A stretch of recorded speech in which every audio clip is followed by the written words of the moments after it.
everybody trying to be now, I was that. They could never stop me, that's why I love rap. Been living the life, crazy ice. The swag, the gear, the bread, all the whips is a year ahead. I only fear the feds.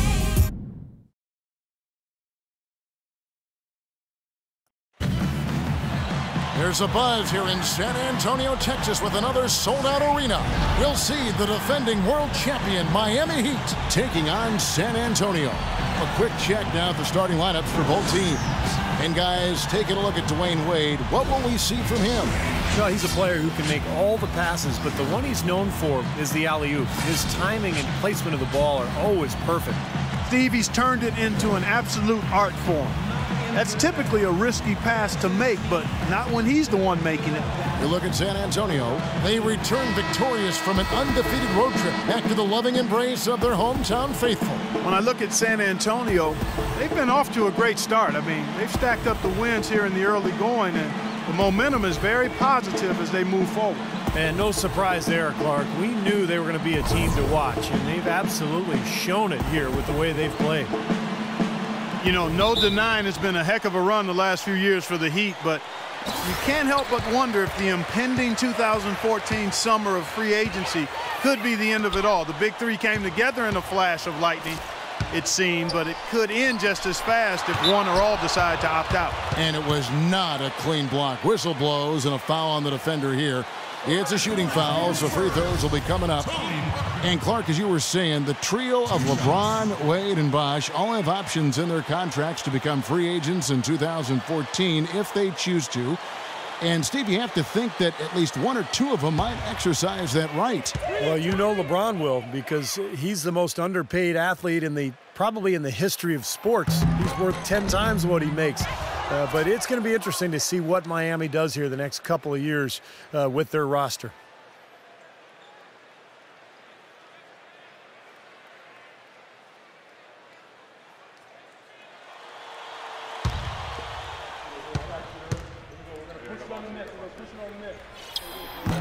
And the second free throw, good. Tony Parker had a phenomenal 2011-2012 campaign, but as is the case with Greg Popovich, he challenged Parker to improve upon that for last season. Popovich told him, good players can be great for a little bit, but great players are always great. And that really resonated with Parker. Just 5 to shoot. Here's LeBron from 16 feet away. He cans it. Don't take your eyes off of him because he can make plays from multiple spots on the floor. Put the isolated cam on him. And here are the Spurs. Think about how great Parker's been. We forgot his career almost came to an end in the summer of 2012. This is a very interesting part in his career. That's right. He was an innocent bystander at a club in New York when a melee erupted and bottles were thrown. He got a shard of glass that penetrated almost through his left eye. Very easily could have lost his vision and lost his career. So for the Heat, their last game, a loss to the Bulls in Chicago. And it wasn't just bad shooting. They weren't getting good looks. The offense wasn't clicking, no ball movement, very stagnant performance. Yeah, I agree. The reason for that, I think, was their movement away from the ball. Not very crisp.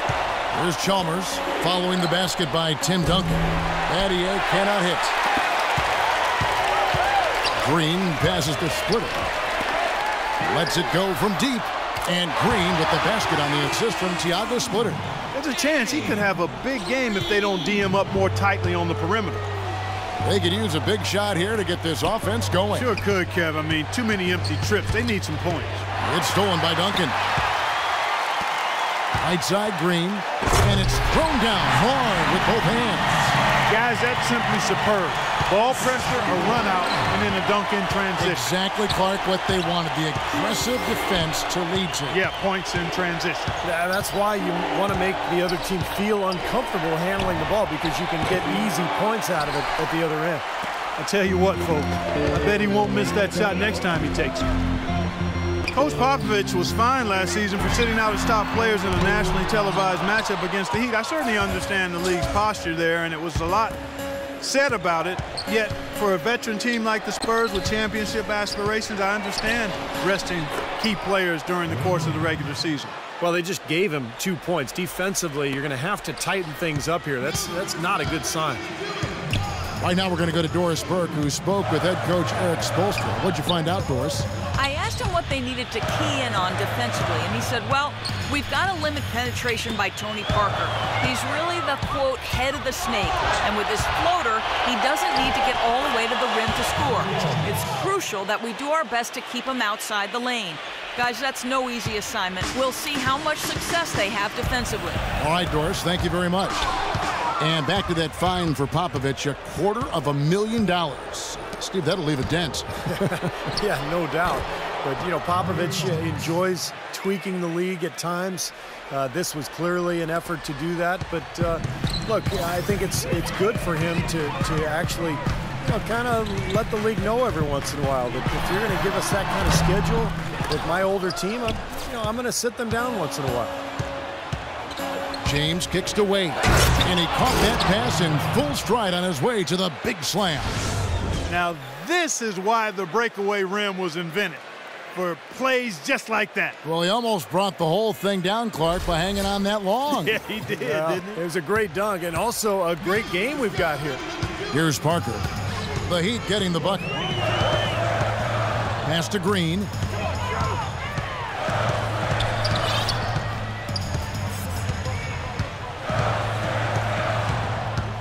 Duncan outside. 6 to shoot. To halt the run. Miami grabs the miss. Battier's got 3 rebounds now in this one. They're getting their first look of the season at San Antonio in this one. Well, anybody who follows this sport remembers their matchup in last year's finals, which, of course, ended with them raising the trophy. Now here's Bosch. He's coming off a 10-point game against the Bulls in Chicago. And he played great at the defensive end of the floor, too, Kevin. Had a couple of important block shots in that game. So it's a good all-around effort. And San Antonio calls the first timeout of the game.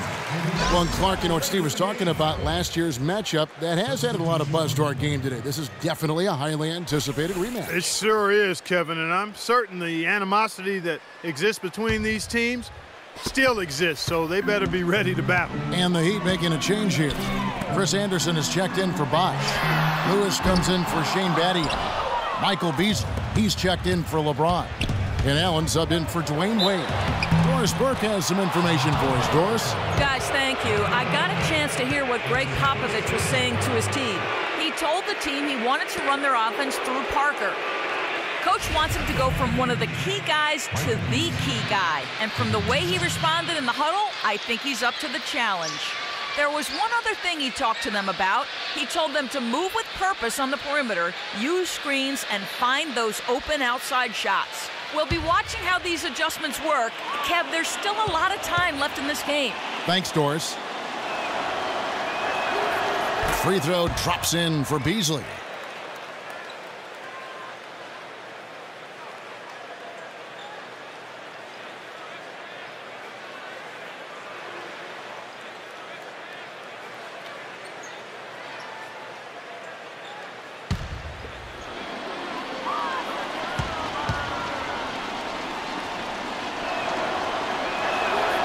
And Beasley drops both of them. And what an amazing run it was for the Spurs last year in the postseason.